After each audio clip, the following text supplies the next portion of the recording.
आओ जी हेडिंग कर लीजिए बेटा, लास्ट रेशियो प्रॉफिटेबिलिटी रेशियोज की, return on investment ROI, return on investment लिखो बेटा, आरओआई लास्ट रेशियो है ये। हाँ जी, रिटर्न ऑन इन्वेस्टमेंट लिखो बेटा इसमें, it is the relationship between, it is the relationship between EBIT, EBIT and capital employed. It is the relationship between EBIT and capital employed. क्या formula होगा इसका? EBITD upon में कैपिटल एम्प्लॉयड इनटू में 100, answer आएगा percentage में और होना क्या चाहिए? हायर। हर कोई चाहता है कि वो अपनी इन्वेस्टमेंट पे हायर रिटर्न्स कमाए, हर कोई चाहता है, कोई नहीं चाहता कि वो अपने रिटर्न्स पे कम कमाए, वो ये चाहता है कि ज्यादा से ज्यादा कमाए। ठीक है, लिखो बेटा इसमें, लिखो आगे, this ratio assess overall performance, this ratio assess overall performance, that is profitability of the company, that is profitability of the company, of the company। Next line में लिखो, it measure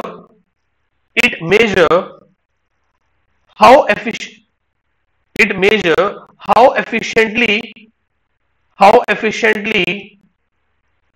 the resources of the company are used, the resources of the company are used। Clear है? अब चलिए EBITD क्या होता है और capital employed क्या होता है, ये हमने पहले भी पढ़ा हुआ है बेटा। EBITD क्या होता है? Earning before interest tax and dividend, EBITD बोलते हैं, बस EBIT लिख दो। क्या ये?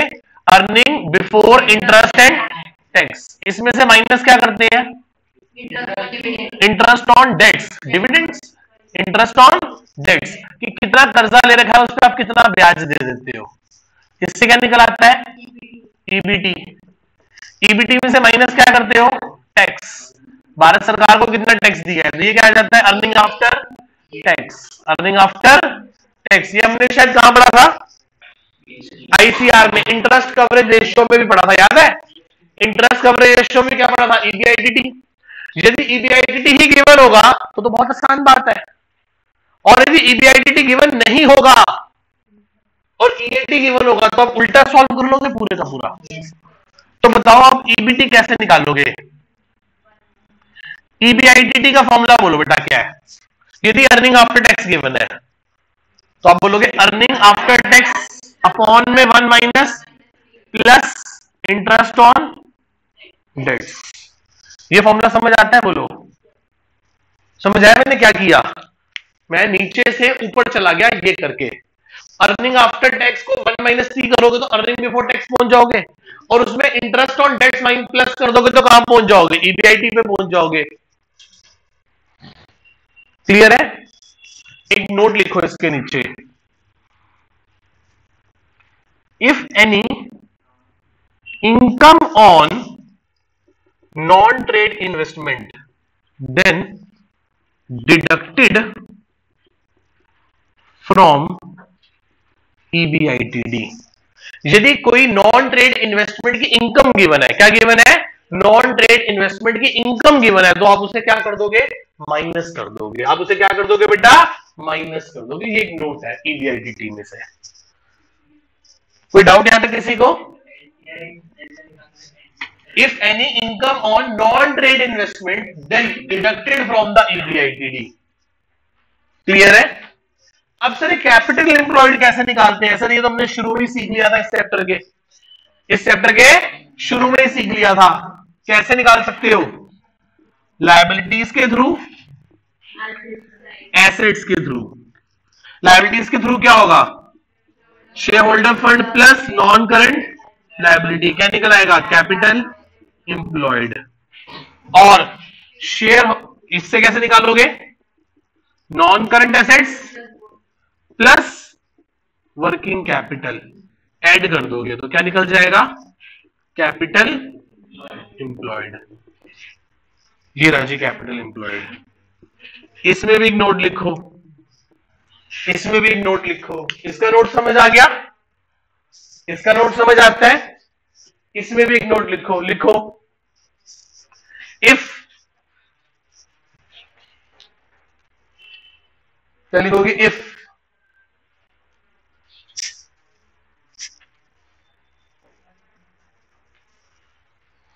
any goodwill non-trade investment, if any goodwill non-trade investment or any fictitious assets,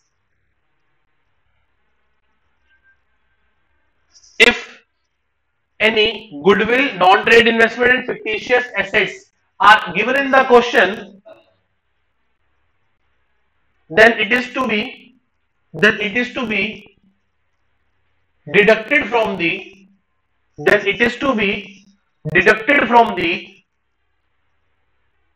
capital employed. दो बातें हैं, या तो लेना ही मत, या टोटल में ले लेना, बाद में माइनस कर देना। जैसे नॉन करंट एसेट्स में गुडविल भी है। अब कुछ बच्चे महान होते हैं, वो क्या करते हैं, सर ने गुडविल लेने के लिए मना किया था, ठीक है, मना किया था तो उन्होंने नॉन करंट एसेट्स में गुडविल ली नहीं, और बाद में कहा जब सर ने कहा था माइनस कर दी है, तो माइनस भी कर दी। ओ भाई मैं कह रहा हूं लेनी ही नहीं है, या तो नॉन करंट एसेट में goodwill non trade investment fictitious asset लेना ही मत, नहीं लोगे तो माइनस करने की जरूरत नहीं है। और यदि आपने टोटल एसेट्स ले ली और उसमें गुडविल है तो उसे क्या कर देना, माइनस कर देना। क्लियर है? क्योंकि मैं ये देखना चाहता हूं कि जो पैसा मेरा व्यापार में, बिजनेस में लगा हुआ है, उससे मैं कितना रिटर्न जनरेट कर रहा हूं। कौन सा रिटर्न? वो प्योर प्रॉफिट जो मुझे इंटरेस्ट और टैक्स देने से पहले है, और उस इनकम में कोई नॉन ट्रेड इन्वेस्टमेंट की इनकम नहीं है। कि आप अपने बिजनेस में कितना पैसा लगा के कितना ईबीआईटी जनरेट करते हो, आपकी ओवरऑल परफॉर्मेंस क्या है। एक शेयर होल्डर ये जरूर देखता है, स्टेक होल्डर जो कंपनी में इन्वेस्ट करने के बारे में सोच रहा है, इंटरेस्टेड पार्टी, वो देख रही है कंपनी का आरओआई कितना है। मान लो कंपनी का आरओआई 6% है, कितना परसेंट है, और मैं सीनियर सिटीजन हूं फॉर एग्जांपल, ठीक है, यस सर, और मेरे को 8% बैंक एफडी दे देती है, तो भाई साहब मेरी मती मारी है जो मैं इसमें इन्वेस्ट करूंगा। ये कंपनी आरओआई कितना जनरेट कर रही है, 6, मुझे कितना मिल रहा है, 8, ये तो मेरी अपॉर्चुनिटी कॉस्ट को भी पूरा नहीं करता। अब जिंदल साहब हमारे इंडस्ट्रियलिस्ट, इनके बिजनेस में रिटर्न है 25% की, कितने परसेंट की, 24 से 25% की रिटर्न है, क्योंकि लाख रुपए आज अपने व्यापार में लगाए तो एक साल बाद 24 कर लेंगे, और कंपनी की आरओआई निकल रही है 15%, तो क्या जरूरत है इनको इसमें पैसा लगाने की, अपने बिजनेस में नहीं लगा लेंगे। तो हर व्यक्ति की अपॉर्चुनिटी क्या होती है बेटा, अलग अलग होती है। तो आरओआई कैलकुलेट की जाती है जब आप किसी कंपनी में इन्वेस्ट करते हैं। आपकी क्या ये अपॉर्चुनिटी कॉस्ट से ज्यादा है या कम, ये आपको हेल्प करती है डिसीजन लेने में कि मुझे उस कंपनी का शेयर खरीदना है या नहीं खरीदना। यदि आरओआई आपके एक्सपेक्टेशन से कम है तो आप क्या करोगे, खरीदोगे नहीं खरीदोगे, नहीं खरीदोगे, और आरओआई ज्यादा है तो खरीदोगे। और यहीं से डिमांड और सप्लाई के बेसिस पे शेयर का प्राइस क्या होता है, डिटरमाइन हो रहा होता है। क्लियर है? इसे नोट कर लीजिए, कोई डाउट है तो बात कर लीजिए। आओ जी 8th क्वेश्चन, 138 क्वेश्चन पे आ जाओ बेटा। Net profit before interest and tax दे रखा है बेटा 2.5 लाख रुपए, कैपिटल एम्प्लॉयड दे रखा है 10 लाख रुपए। भाई साहब थाली में परोस के दे दिया, 2.5 लाख ये दे रखा है, 10 लाख ये दे रखा है, कितना हो गया 25%। 100 रुपए लगाओ 25 रुपए कमाओ, 100 रुपए लगाओ, हर 100 रुपए की इन्वेस्टमेंट पे इन्वेस्टर को कितना रिटर्न मिल जाएगा, 25 रुपए, जो कि बहुत अच्छा खासा रिटर्न है। ठीक है, किसी को डाउट यहां तक? ये तो बिल्कुल सिंपल सा क्वेश्चन था, एक बार नोट कर लीजिए। आओ जी 139 पे आ जाओ बेटा। 139 क्या कहता है बताओ। Net profit before interest and tax कितना है बेटा, 6 लाख। ठीक है जी, मतलब ईबीआईटी तो हमें पता है हमारा 6 लाख रुपए है। अब कैपिटल एम्प्लॉयड बताओ sir. Net fix assets 20 lakh, capital employed, net working capital 10 lakh. तो हमें करंट एसेट से कोई लेना देना नहीं है। जब हमें वर्किंग कैपिटल ही दे दिया तो सीए माइनस सीएल करने की जरूरत नहीं है। तो बताओ कितना है, 20 लाख और 10 लाख, तो ये हो गया 20 लाख 10 लाख, टोटल कितना हो गया 30 लाख। तो ये हो गया बेटा 30 लाख इंटू में 100, कितना परसेंट हो गया? 20% का रिटर्न आ गया। अब की बार क्या गिवन नहीं था? कैपिटल एम्प्लॉयड गिवन नहीं था। क्लियर है यहां तक? 140। Net profit before interest and tax कितना है बेटा? 4 lakh. 15% debenture 8 lakh, share holder fund 4 lakh. अब की बार कैपिटल एम्प्लॉयड गिवन नहीं है, और वो ऐसे निकलेगा या ऐसे निकलेगा? ऐसे, लायबिलिटी से निकलेगा। तो बताना एक बार कितना गिवन है वो हमारे पास? ईबीआईटी कितना है बोलो? 4 लाख। शेयर होल्डर फंड कितना है? शेयर होल्डर फंड अच्छा, नॉन डिबेंचर कितने हैं? 8। टोटल कितने हो गए? 4/12, दैट इज 33.33%। देखना यही आंसर है, यही आंसर है। शेयर होल्डर फंड 4 लाख है, और जो डिबेंचर्स होते हैं वो नॉन करंट लायबिलिटी का पार्ट है, वो 8 लाख है। ये 12 लाख। कोई डाउट किसी को यहां तक? 141 पे आ जाओ बेटा। 141 Y limited profit after interest and tax कितना है बेटा? आफ्टर टैक्स 1 लाख है। करंट एसेट्स कितनी है? Current liability, fixed assets 10%, debentures, tax कितना है? 20%। तो ठीक है, मुझे एक एक करके चीज बताते रहो, पुट कर लेंगे, कुछ ना कुछ तो निकलेगा ही निकलेगा। ठीक है जी। प्रॉफिट आफ्टर टैक्स कितना है? अब देखो ये वाले फॉर्मूले से निकाल लोगे ईबीआईटीटी। कैसे? प्रॉफिट आफ्टर टैक्स कितना है बोलो? 1 लाख। और टैक्स कितना परसेंट है? और कोई डिबेंचर विवेंचर है हमारे पास? कितने हैं? 4 लाख के डिबेंचर है हमारे पास, आई थिंक, है ना? कितने परसेंट वाले? 10% वाले। तो इंटरेस्ट कितना देंगे? 10% ऑफ 4 लाख, दैट इज, तो करना एक बार, 1 लाख को 80% से डिवाइड करो। 1 25 प्लस 40, 1 65। तो आपने ईबीआईटीटी 165 निकाल लिया, बोलो हाँ या ना? आप चाहे ऐसे निकाल लो, आप चाहे ऐसे निकाल लो। करके दिखाऊं कैसे? करके दिखाऊं? बहुत आसान है। अर्निंग आफ्टर टैक्स कितना गिवन है बोलो? 1 लाख। टैक्स कितना परसेंट है? तो जरूर हम कितना कमाते होंगे? 125। 125 का 20%, 12,500, 12,500, 25,000 टैक्स दे देते हैं, तभी तो 1 लाख बचता है। और डिबेंचर है 4 लाख के, उस पर 10% ब्याज देते हैं 40,000। तो जरूर हम कितने कमाते होंगे? 1,65,000। हाँ या ना? चाहे ऐसे निकाल लो, चाहे ऐसे निकाल लो, जैसे आपको अच्छा लगे। अब ये तो आ गया हमारे पास ईबीआईटीटी 1,65,000। सर बताओ कैपिटल एम्प्लॉयड कैसे निकलेगा? मैडम कोई डाउट? हाँ जी बताओ, कैसे कैपिटल एम्प्लॉयड का फॉर्मूला बोलो? नॉन करंट एसेट्स कितनी है? 6 लाख की। वर्किंग कैपिटल का फॉर्मूला क्या होता है? सीए माइनस, नीचे पढ़ो, सीए कितनी गिवन है और सीएल, तो 400 में से 200 गए तो कितना बच गया? कितना हो गया? 800। 8 लाख, दैट इज, बताना कितना परसेंट हो गया? 20.6%। कोई डाउट किसी को यहां तक इस क्वेश्चन में? नोट कर लीजिए। 141। आओ जी 143 पे आ जाओ बेटा। किस पे आ जाओ? 143 पे। क्या कहते हैं? ध्यान से, आपके सामने एक बैलेंस शीट गिवन है। क्या गिवन है? नीचे सब बैलेंस शीट के सबसे नीचे पढ़ो क्या लिखा हुआ है। Additional information, net profit before tax and interest कितने? 9,72,000 का हमारा प्रॉफिट है ना? हमारे पास ईबीआईटी कितना है? 9,70,000। आपको पता है, मैंने आपको कहा था ना, इसमें से माइनस करोगे जो इंटरेस्ट होगा नॉन ट्रेड इन्वेस्टमेंट का। देखो हमारे पास बैलेंस शीट में कोई नॉन ट्रेड इन्वेस्टमेंट पड़ी है? पड़ी है। कितने की पड़ी है? 1,20,000 की। उस पर रिटर्न कितना परसेंट है? 10%।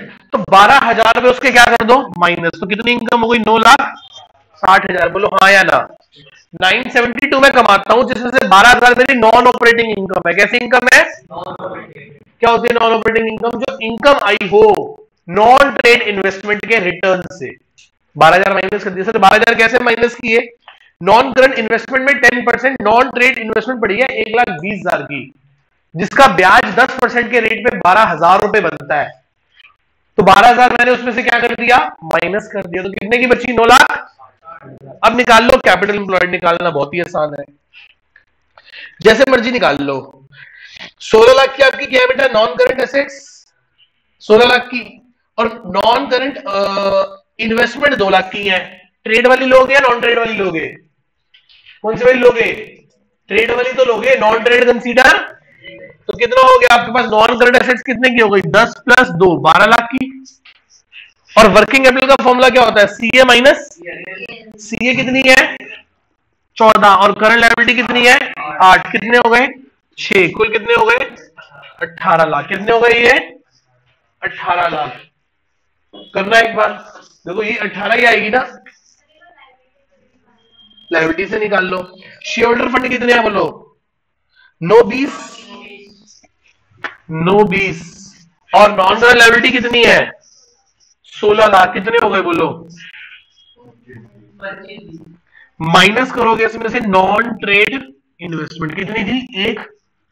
120। हाँ या ना? कितनी हो गई बोलो? कितनी हो गई? 24 लाख। यहां से 24 आ रही है, वहां से 18। ऐसा क्यों? 16 और 2 18। एक सेकेंड, वो 16 लाख की थी ना बेटा पीपीई, तो पढ़ना एक बार। पीपीई कितनी है? तो 16 लाख की है। 16 और 2 18, 18 और 6। अब ठीक है ना, समझ आया कैसे? देखो ना, नॉन करंट एसेट्स कितने की है? 16 लाख की, और trade investment 2 lakh, 18 lakh. Working capital CA minus CL, CA 14, CL 8। यहां से निकालो शेयर होल्डर फंड कितना है? 920। नॉन करंट लायबिलिटी कितने की है? 16 लाख की, और नॉन ट्रेड इन्वेस्टमेंट माइनस करके 24 लाख आ गया। हाँ या ना? तो ये हो गया 960 डिवाइडेड बाय इनटू में 100। बताना कितना परसेंट हो गया बोलो? कितना? 50%? नहीं 50 कहां से हो गया? कितना है? 40%। बुक में कितने है?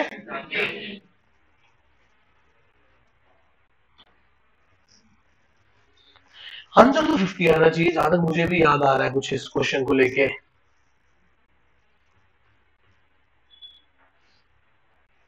ऐसे ही तो निकालते हैं।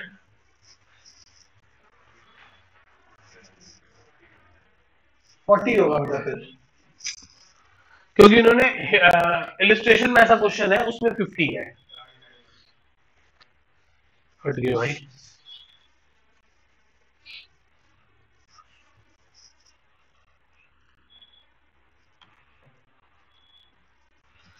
करें? हो गया यहां तक? किसी को कोई डाउट? आगे चलो।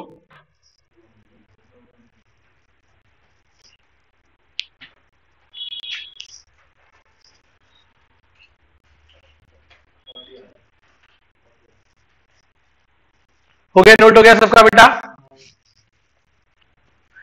आ जाओ बेटा, इलिस्ट्रेशन नंबर आ जाओ 114। इलिस्ट्रेशन 114 बिल्कुल सेम क्वेश्चन है 4.76 पे। क्या कहते हैं, ध्यान से रीड करते हैं। आपके पास एक बैलेंस शीट गिवन है, और मुझे उसके सबसे नीचे गिवन है profit before tax. Profit before, ओहो समझ गया उसमें गलती क्यों आ रही थी बताऊं? हमने ध्यान से पढ़ा नहीं उसे। पढ़ो, प्रॉफिट बिफोर टैक्स कितना है बेटा? एक काम करें, इसको छोड़ो, पहले उसी क्वेश्चन को दोबारा करते हैं। उसी क्वेश्चन को दोबारा करते हैं बेटा, समझ आ गया गलती क्यों है। क्या किया मैंने? पढ़ो, net profit before tax 972, before tax. Net profit before tax कितना है? बिफोर टैक्स है, बिफोर टैक्स है ना? कितना बेटा? 9,72,000। यस और नो? इंटरेस्ट कितना देते होंगे बताओ? इंटरेस्ट कितना देते होंगे बोलो? इंटरेस्ट कितना देते हैं? सर हमारे पास 16 लाख रुपए के डिवेंचर है, लॉन्ग टर्म बोरिंग्स 15% वाली। तो बताओ हम इंटरेस्ट कितना पे कर रहे हैं? इंटरेस्ट कितना पे कर रहे हैं बोलो? कितने परसेंट वाले? 15% वाले लॉन्ग टर्म बोरिंग है। कितने लाख की बोलो? 16 लाख की। तो 16 लाख का 15% बताओ कितना होता है? 240। एक काम करो, इसमें 240 ऐड कर लो, कितना हो गया बताओ, बोल दो भाई। 12 लाख, 12 लाख 12,000। एक बात बताओ, इसको बंद करो। ईबीआईटी निकालने के लिए 12,12,000 में से माइनस कर दो interest on non trade investment, कितना है बताओ। 12,12,000 में से हमारे पास नॉन ट्रेड इन्वेस्टमेंट का कितना है, 10% ऑफ 1,00,000, दैट इज कितना हो गया, 12,000। तो 12,12,000 में से 12 लाख गया तो क्या बच गया, 12 लाख ईबीआईटी आ गया। याद करो पिछला क्वेश्चन, यदि ईबीआईटी 12 लाख है तो कैपिटल एम्प्लॉयड कितनी थी, कितना परसेंट हो गया, 50%। बुक का आंसर गलत नहीं था, हमने थोड़ी सी केयरलेसनेस दिखा दी थी, थोड़ी जल्दबाजी में पड़ गए हम उसको, और हमने 972 को मान लिया। वो गिवन क्या था, अर्निंग बिफोर टैक्स, वो ये गिवन नहीं था, वो ये गिवन था, समझ रहे हो। उस क्वेश्चन को काटो वहां से और इसको ठीक करो, ये 50% आंसर आ गया। डाउट किसी को, कौन सा क्वेश्चन है ये बताओ, अनसॉल्व्ड 143।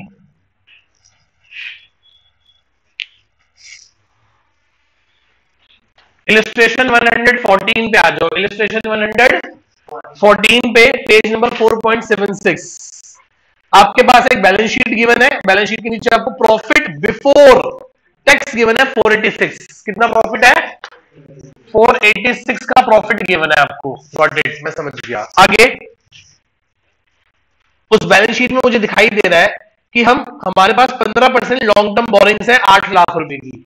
हमारे पास हम कितना ब्याज दे रहे होंगे, 15% ब्याज दे रहे हैं लॉन्ग टर्म बोरिंग्स पे, जो कि कितने लाख की है, 8 लाख का 15% 1,20,000। तो कितना ब्याज देते हैं बेटा हम, 1,20,000। ऐड करो बताओ कितना आ गया, 606। 606 में से सर हमारे पास कोई नॉन ट्रेड इन्वेस्टमेंट है, इसमें से माइनस क्या कर दोगे, interest on non trade investment, non trade investment का इंटरेस्ट माइनस कर दोगे। कुछ है हमारे पास ऐसी चीज बैलेंस शीट में, देखो। हाँ सर, 10% ऑफ 60,000, 10% ऑफ, देखो 60,000 रुपए की पड़ी है ना, दैट इज कितना हो गया, 6,000 इसमें से माइनस कर दो, 606 में से 6 गए तो कितना आ गया, 6 लाख ईबीआईटी आ गया, कितना आ गया, 6 लाख। जब हमारे पास अब पूरी बैलेंस शीट गिवन है तो हम कैपिटल एम्प्लॉयड दोनों ही तरीकों से निकाल सकते हैं, एसेट से भी और लायबिलिटी से भी। निकालो जी, एसेट से कैसे निकालोगे, आपके पास पीपीई है 8 लाख की, ट्रेड इन्वेस्टमेंट 1 लाख की, तो आपके पास नॉन करंट एसेट 8 + 1 9 लाख की हो गई। वर्किंग कैपिटल होता है सीए माइनस सीएल, 7 में से 4 गए तो 7 में से 4 गए तो 3, 9 और 3 12। यहां से आ जाओ, शेयर होल्डर फंड कितना है, 460। कितना है बेटा, 460। कैसे निकला, 2.5 + 2 10, शेयर कैपिटल और रिजर्व्स एंड सरप्लस। नोट ना करें, सिर्फ बुक से टैली करते रहे। लॉन्ग टर्म बोरिंग कितने की है, 8 लाख की। नॉन ट्रेड इन्वेस्टमेंट कितने की है, 60,000 की। माइनस कर दो तो कैपिटल एम्प्लॉयड कितना आ गया, 8 और 4 12 लाख। तो 6/12 इंटू में 100, दैट इज 50%। ये सुन लो, बिल्कुल सेम क्वेश्चन है वो अनसॉल्व जैसा। ध्यान से देखें, ये क्वेश्चन 4 नंबर में खुद से ही आ सकता है, आरओआई का 4 नंबर का क्वेश्चन हो सकता है, इससे टिपिकल क्वेश्चन नहीं होगा। बिल्कुल लास्ट क्वेश्चन पे आ गए हम अभी इस चैप्टर के, है ना। समझ आया कैसे किया, इसे ध्यान से नोट कर लीजिए। 2 इलस्ट्रेशन अभी और करेंगे।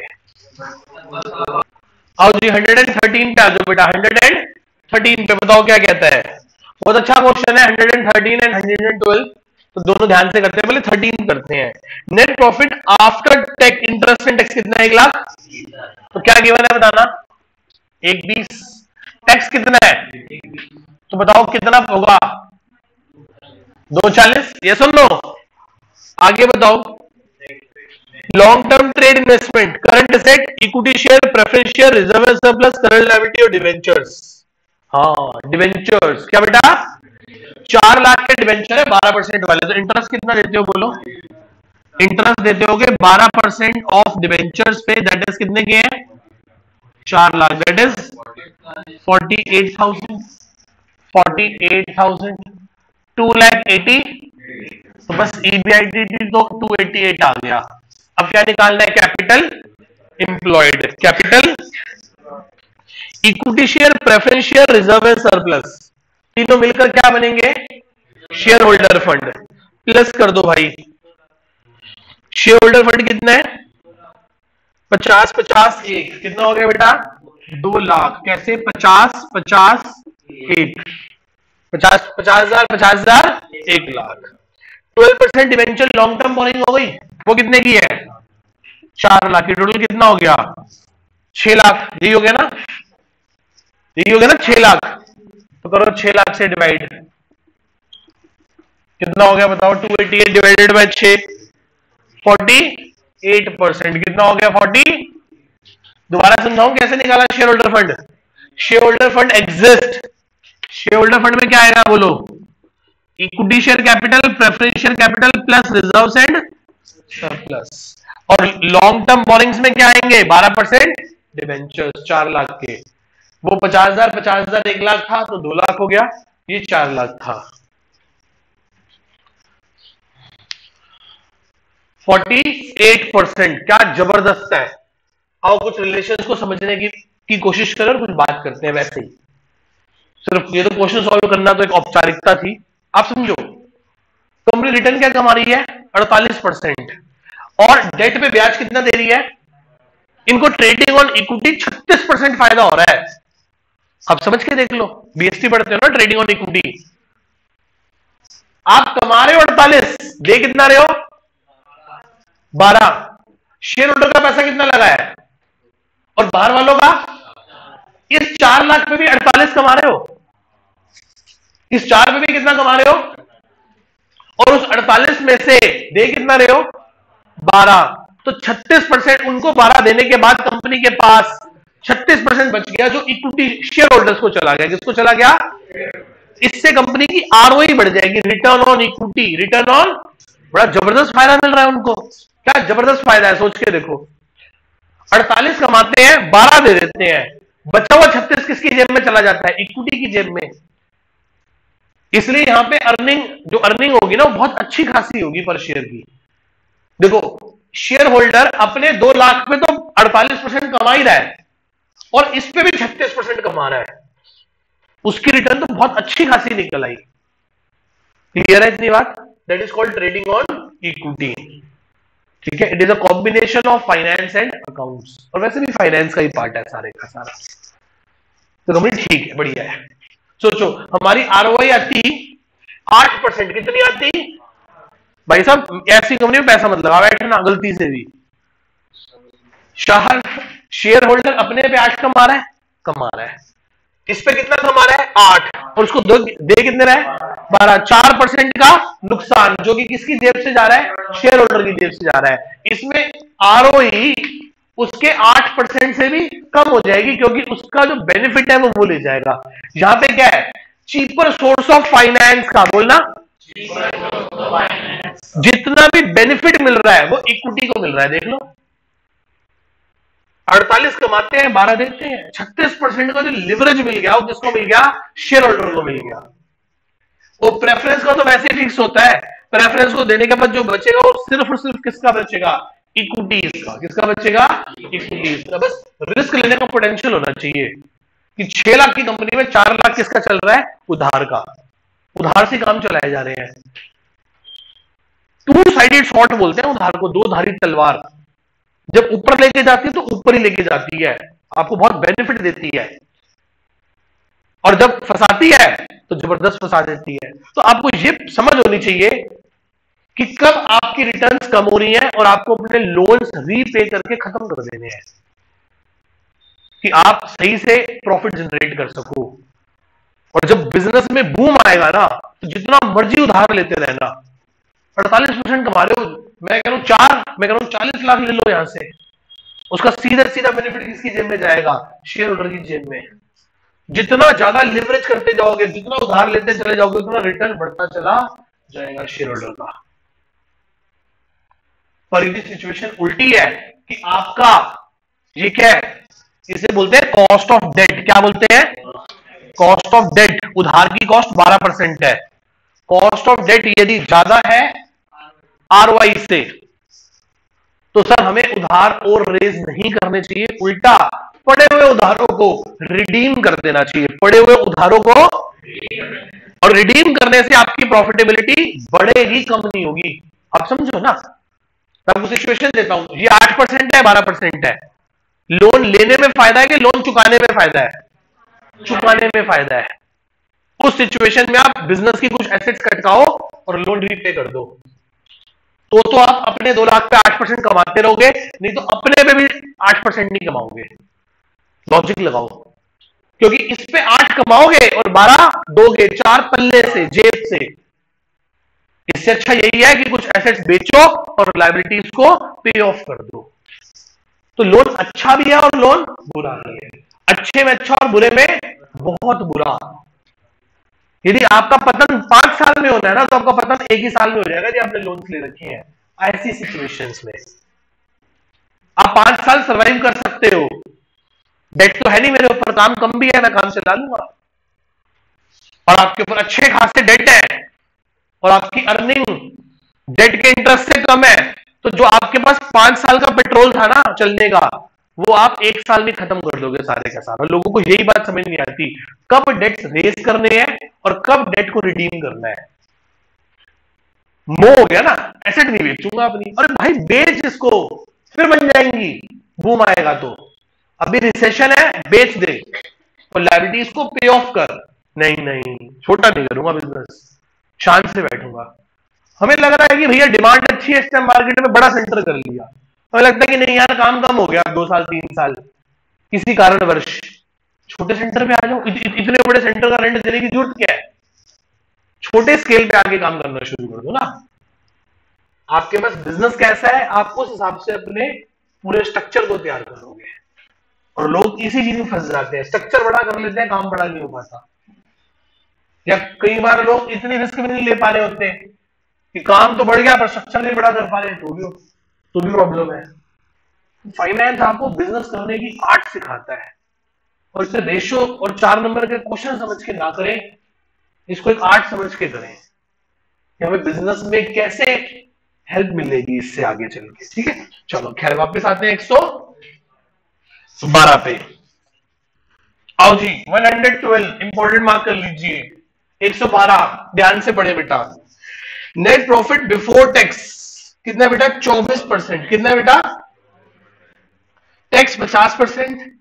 रेवेन्यू फ्रॉम ऑपरेशन 9 लाख निकल गया। नेट प्रॉफिट कितना है बेटा? नेट प्रॉफिट रेशियो कितनी है? नेट प्रॉफिट रेशियो कौन से वाली? बिफोर टैक्स वाली। कितनी परसेंट है? ऑफ किसका? 9 लाख आरएफओ का। कितना हो गया? 24% ऑफ 9 लाख कितना हो गया बोलो? 2,16,000 हो गया प्रॉफिट बिफोर टैक्स ना, 216। कोई डिबेंचर विवेंचर है हमारे पास? हाँ सर, 15% डिबेंचर है 3,60,000 के। तो अब इंटरेस्ट कितना देते होगे? 15% डिबेंचर्स पे इंटरेस्ट देते होगे, जो कि 3,60,000 के है। कितना? 54,000 का ब्याज देते हो। तो कितने हो गए बोलो? 2,70,000 आ गया। ये ईबीआईटीटी आ गया 2,70,000। अब दूसरा चैलेंज क्या है? एक बात से तुम बाहर आ गए, ईबीआईटीटी हमने कैलकुलेट कर लिया, अब क्या रह गया? कैपिटल एम्प्लॉयड निकालो, जरा सोचो। नहीं समझ आ रहा सर? क्या समझ आता है? Net fix assets. Net sir क्या इसमें से नीचे दिया हुआ एक्यूमुलेटेड डेप्रिसिएशन माइनस करोगे? नहीं सर, करोगे नहीं करोगे, क्योंकि क्या दे रखी है? Net fix assets. क्या दे रखी है बेटा? और नॉन ट्रेड इन्वेस्टमेंट दे रखी है। क्या दे रखी है साथ में? Non trade. तो फिक्स एसेट्स कितनी की हो गई? 4.5 लाख प्लस 45,000, तो 4,95,000 की हो गई। हाँ या ना? किसी को डाउट बेटा इसमें? 495 में किसी को डाउट? 4.5 लाख की एसेट्स है, नेट है। यदि ग्रॉस होती तो उसमें से डेप्रिसिएशन माइनस कर देता। और नॉन ट्रेड इन्वेस्टमेंट कितने की है? 45। ट्रेड है नॉन ट्रेड है? ट्रेड इन्वेस्टमेंट है। अच्छा जी, अब बताओ करंट एसेट्स कितनी है? अच्छा जी, अच्छा जी। एक बात बताओ, आपको एक फॉर्मूला पता है? एक चीज कर लेता हूं मैं यहाँ पे, total debt is equals to non current liability plus current liability, हाँ या ना? टोटल डेट किसके बराबर है? Plus current liability. Total debt कितने हैं बोलो? 4,05,000। नॉन करंट लायबिलिटी कितनी है? यही तो होती है नॉन करंट लायबिलिटी, डिबेंचर को तो बोलेंगे नॉन करंट लायबिलिटी कितनी? 3 प्लस करंट लायबिलिटी कितनी आ गई? 45। कितनी है? 45। आपको सीए वर्किंग कैपिटल का फॉर्मूला क्या होता है? सीए माइनस सीए कितनी है? सीएल कितनी है? वर्किंग कैपिटल क्या आ गया? 45। कितने हो गए टोटल? 5 आ गया, 540। कितना परसेंट? आरओआई कितनी है? 50%। ये एक अच्छा क्वेश्चन था, मतलब अब तो नहीं रहा, कर दिया है ना। चलो नोट कर लीजिए, कोई डाउट है तो बात कर लीजिए बेटा।